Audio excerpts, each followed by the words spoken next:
They just don't make shonen like this anymore, folks. Kagurabachi is seriously incredible, and its third arc, Bearer Assassination, has easily put it into the Hall of Fame as one of the greatest of all time.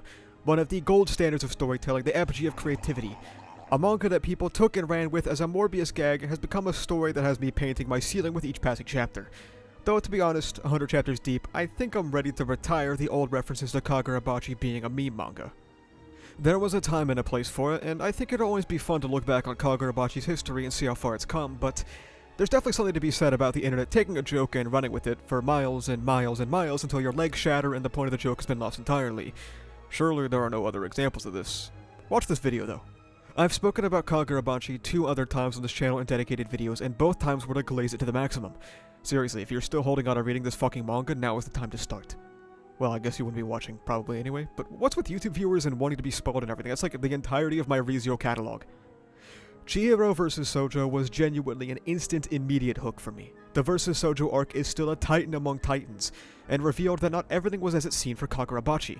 A series that outwardly presented an overtly edgy, dark and gritty protagonist delivered, well, an edgy, dark and gritty protagonist, but with far more human elements to both Chihiro and the world at large, with Char serving as an instant juxtaposition to what Kagurabachi seemed like it was on the tin. Rather than being badass dudes fighting with swords, it was badass dudes fighting with swords with cool as fuck messaging. I could not name a single other piece of anime material that takes the approach Chihiro vs. Sojo does, and that's not to say that it doesn't exist, since I haven't read everything, and that would be an ignorant thing to state, but quite literally incorporating elements of real-world literary criticism like death of the author, and how other people interpret something near and dear to you was so fucking awesome that the arc itself had gripped me. Watch this video for the rest of my thoughts on the vs. Sojo arc. In comparison, the vs. Sojo, the Rakuzaichi arc, goes for a much more traditional message. But just because something has been done before or is more traditional doesn't mean it's inherently bad. Tradition exists for a reason, and funny enough, the Rakuzaichi arc is an arc all about exploring tradition and the impact it has on our interpersonal relationships or how we're formed. We see how tradition impacts people through 3 different lenses: the Rokuhira lens, the Sazanami lens, and the administration lens. Chihiro has to battle with the legacy that his father had passed down by virtue of being his father, and how his encounter with Sojo shook his faith in the enchanted blades to his core. Hakure has to break away from the toxic traditions of the Sazanami family, turning his own storehouse into a tool to save rather than a tool to harm. And Hiyuki has to contend with government forces wanting her to push aside her values to secure the enchanted blades, which she ultimately more or less rejects doing in her own way. The image painted of the enchanted blades being a tool used to save Japan is continually degraded throughout the story, and when the Shinwichi is unleashed, you really get that oh shit moment. Oh, this guy really was a fucking terrorist. Chihiro, Hakuri, and Hiyuki all work together to bypass what was expected of them because of their origin, and together they shut down the Rakuzaichi and in the process save innumerable lives. You can check out my second Kagurabachi video where I talk more in depth about the Rakuzaichi arc. Now, it's not so easy to summarize the Bearer Assassination arc into one succinct point, because god damn this boy is thick. SBA is long, there's a lot going on, and there's a lot to talk about. Rather than just one primary message, SBA communicates quite a few different messages and ideas, and we can try and break these down bit by bit. Bearer Assassination has a lot to say about Chihiro Rokuhira, particularly using characters like Iori and Hiruhiko. These are 3 characters that don't fundamentally understand one another despite their similarities, because of their differences. Iori is a side of Chihiro that doesn't get to exist, a child of the war who was closely linked to a sword bearer, yet was put into a position where she could opt to live her own life far away from Samura. Chihiro didn't get traditional schooling, but Iori did, which is what makes Chihiro's first appearance in his school all that more jarring. It's juxtaposed against Iori talking to her friends and being in a generally positive learning environment, while Chihiro pretty much just arrives to kill people. They have 2 fundamentally different life experiences and outlooks despite their somewhat similar origins. The same can be said for Chihiro and Hiruhiko, just on the complete opposite end of the spectrum. Unlike Iori, who has the opportunity to live a normal school life, Hiruhiko has no schooling experience. He seemingly has no real values or perspectives outside of bloodshed, something Chihiro also engages in, but not to the extent that this little bug-eyed freak does. They have an ideological battle about being killers and monsters, or, well, as best as someone like Hiruhiko can, because he's an exceptionally far-gone version of Chihiro. He believes his purpose in life is to kill, and Chihiro draws a line between them that they kill for different reasons. If the parallels between the two weren't already strong enough, Yuta remarks that Hiruhiko wasn't allowed to explore much of the world yet. Sounds familiar. Hiruhiko is Chihiro's first opponent that isn't some kind of evil adult, asking him to consider what it might mean to fight an opponent the same age as him, and if the circumstances were different, he could have ended up in the same exact spot as him. This is not the only exploration of Chihiro's identity in this arc, which is where we get to our second theme of SBA, and that's perspectives. I mentioned this over a year ago, when back during the Rakuzaichi arc, it stated that lightning only strikes bad guys, and in the arc prior, Chihiro was struck by fucking lightning. This isn't to say that I think Chihiro was a bad guy or a villain, but holy shit does the series keep playing with the idea that he is a villain, at least from some people's perspectives.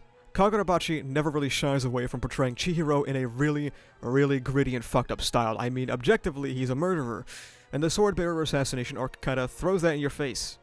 Just because he's the protagonist doesn't mean he isn't doing zero harm to people, even though to us the people he's killing are nameless goons. Can't really use that word these days, can you? These people still have families, lives, perspectives, goals, desires, and so much more. Hiruhiko specifically criticizes Chihiro for this, wanting to play the hero when he's a killer just like him. Of course, from the hero's perspective and our own, Chihiro kills evildoers.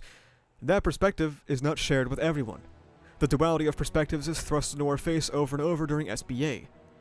Hiruhiko thinks Chihiro is just like him. Iori and her classmates think Chihiro is a deranged killer. Some people turn to the enchanted blades to solve their problems, while others want them destroyed for good. The duality in these, not goons, is also covered with, I think his name is Daruma in the Sojo arc or whatever, the guy who tries to change at the last minute before getting killed. Some people view the Sword Saint as an enemy of humanity, while others believe he has a cure for it. Soga undeniably committed genocide on that island, but for someone like Yura, he's a hero. Samura and Sojo hold near opposite ideals about Rokuhira's work. Sojo is a complete fucking lunatic who wants to harness their killing power, and Samura wants to kill the sword bearers to remove them from the playing field.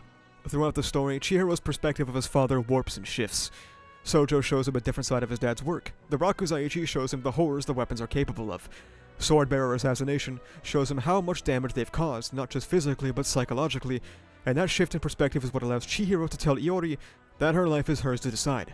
It's her decision if she wants to forget everything or live with her father's legacy, because it's a struggle he's actively undergoing. The many perspectives of Kunishige and the Enchanted Blades are central to SBA, and it leaves us with the question, is Kunishige a hero?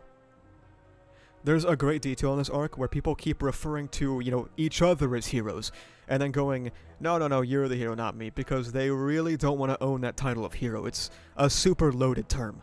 It can mean so many different things to so many different people. We see this with the Sword Saint being a genocidal maniac, yet to Yura he's a hero.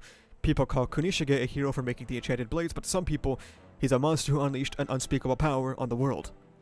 Is Soga a hero? To some people, yes and no. Is Kunishige a hero? To some people, yes and no. Are Samura or Chihiro heroes? To some, yes and no. They pass this title around like hot potato because everyone has a different ideal of a hero, and in their own eyes, they couldn't possibly match up. I mean, a hero is someone noble, an untouchable status that is reserved for only those who do great things. That's kind of the thing about heroes, though. Oftentimes, someone being a hero is a lack of perspective. I'm sure you've all heard the phrase, never meet your heroes before, and that's where the aforementioned themes really come into play to intertwine each other with heroism. These so-called heroes are just people, with their own strengths, flaws, and skeletons in their closet. Views of them will be influenced by your own experiences, but they are not exempt from the views of history. This is brought together front and center by how people view Chihiro. Yes, to us the viewer, and to some of his closest companions like Hakuri and Char, Chihiro is a hero, but he's a murderer nonetheless, and others would not share that same perspective. Chihiro's polarization, his perspectives, and his heroism, they're all called into question a lot in this arc, but not just that.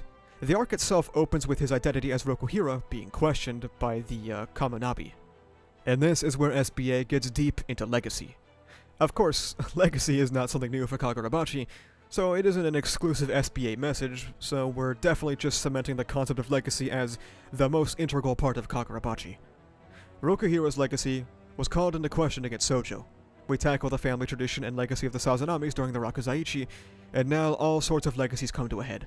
The legacy of the Sword Saint, Rokuhira, Samura, the Sword Bearers in general, the war, and the island that was wiped out. Something that SBA uniquely does, however, is call into question the legacy of a particular enchanted blade. The N10 is a major character of SBA. Yeah, the fucking sword. We learn, or rather, Chihiro infers, that the N10 was forged for the purpose of him taking it up and destroying all of the other enchanted blades. He finds it to be a unique characteristic of the blade.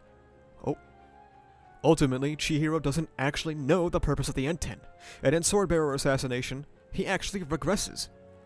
During the Sojo arc, we get shots of Chihiro and his dad interacting in which his dad talks to him about the importance of forging his own path. N10 is not Chihiro's path. and he says himself that he is following the destiny left behind by his dad. There is an inherent contradiction here.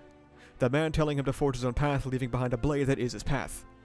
That's not something Chihiro realizes, and so he recontextualizes his relationship with Enten, becoming reliant on it and letting it define him and his ideals.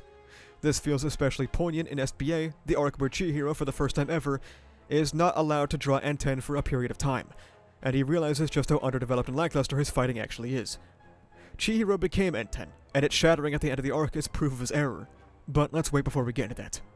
A character we need to talk about first is Samura, who, much like Sojo, is a living, breathing result of Chihiro's father's life, and the pain and misery that he caused. If Sojo was someone who idealizes that which Rokuhiro's done, Samura is one that is ready to remove the stain of his legacy, to kill all the sword bearers before dying himself, and ridding the world of the enchanted blades.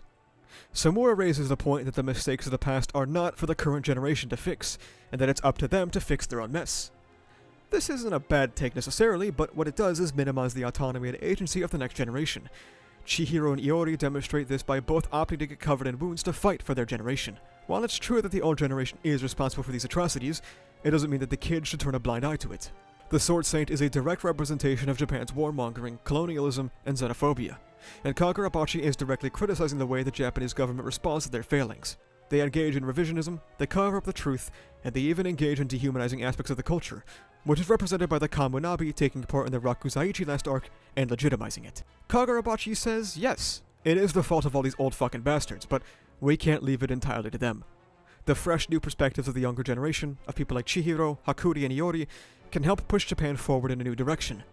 This is something Chihiro has to demonstrate to Samura, that it isn't his generations alone to hold, and that obfuscating the past isn't the way forward, which was Samura's goal. Wiping his daughter's memory, defeating Chihiro to stop his attempts at saving him, and the killing of the sword bearers. While attempting to create the path of the next generation, what Samura was blind to... Get it? What he was blind to was that he refused to look forward. You can't really operate a car going forward if your eyes are closed. The past of not just Chihiro, or Samura, or the Kamunabi, or Japan at large, is dark. It's riddled with blood, mistakes, and missteps, but you cannot erase it, forget about it, and hope it doesn't come back up. When Samura heals his eyes, this is his realization, as Chihiro presents a path forward that does not inherently end with his demise. At first, I was skeptical of the idea of Samura's death, because I thought that his arc was about finding a place in the future, but that isn't what it inherently means. What Chihiro showed Samura is that he cannot redeem himself and his mistakes through his own death, and he must face the future with his eyes fixed forward, understanding that erasing the past isn't fuel for the engine, but it's like taking the wheels off. Chihiro espouses big ideals to Samura, that with Enten he can destroy the enchanted blades, and that he doesn't have to let the past bog him down anymore. Chihiro's ignorance and regression, however, had other plans. The story outright rejects Chihiro's approach by making him fail his goal of showing Samura how to live because, well, yeah. Chihiro failed his dad's wishes to forge his own path. He failed by pigeonholing himself into being the wielder of Enten, rather than being Chihiro Rokuhira, and because of that, the ultimate specter of the past comes out of the prison he was held in, quite literally the past buried underneath, taking the life of Samura and breaking the alleged future of the world Enten, before taking over the Kamunabi and triumphantly ending Kagurabachi Part 1. Kagurabachi is pretty fucking good. A small bit I wanted to tack on was that we touched on Hiyuki and the Kamunabi's perspective of the Enchanted Blades last arc, where they want them to be in the possession of the government. Well, we see how good that's working out when all it takes is one bad actor to take over the government and now they have a monopoly on all forms of violence. It's not to say that it's an outright bad perspective, because it's an understandable one, and also the way most of the world works, but it continues on the same through line of Kagurabachi's older messaging of the Rakuzaichi, in which the concept of a tradition isn't inherently toxic, but it doesn't mean that it cannot become that way. The government maintaining all of the super giga omega fuck you nuclear weapons isn't an inherently bad thing, but can be muddied by even just one guy. Perspectives, self-doubt, failing a mission, not forging your own path, the fragility of systems, the toxicity of traditions, the dangers of burying your history, and heroism. Kagurabachi's Bearer Assassination arc had so much to talk about, and so much that I'm sure I only maybe even got half of it down to the script. Don't be surprised if I run it back some time to talk more about this arc. It's a seriously fantastic manga, it continually impresses me, each new plot development leaving me more and more in love with this work. Sojo arc grabbed me, Rakuzaichi arc locked me in, and SBA arc had my ass levitating. As I write this and record this, I don't really know what the visual presentation for this video will be like. If it looks stupid or low effort, that's because Shueisha will copyright strike you for any reason they possibly can for using anything from Kagurabachi, so I did my best to avoid that, and I'm sorry. Hopefully one day I can talk about the series without having to worry about losing my entire channel. Thank you so much for watching. If you like this video, make sure you subscribe for more. You can also check the description down below to become a member, which gives you benefits like early videos, membership badges, and cool custom emotes. You can join the Discord where we talk about Re:Zero, Kagurabachi, Jujutsu Kaisen, and all kind of stuff. Additionally, you can go to the channel store and pick up some awesome stickers made by our channel artist, so you can carry the power of Graphia with you on your water bottle. That's about it though. Thank you for watching. See ya.